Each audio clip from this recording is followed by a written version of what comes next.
Ант берүү үчүн Кыргыз Республикасынын юстиция министри Жаманкулов Марат Тургунбаевичти борбордук трибунага чакырам.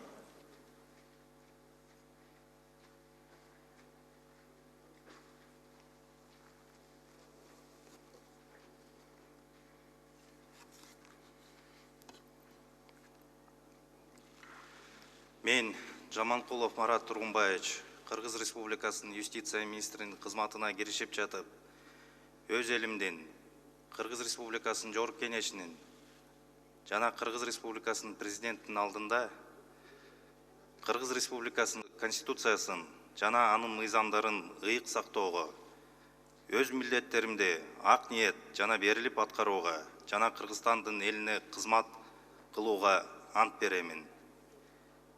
Берген антымды бузган учурда Кыргыз Республикасынын мыйзамдарына ылайык жоопкерчилик тартууга даярмын.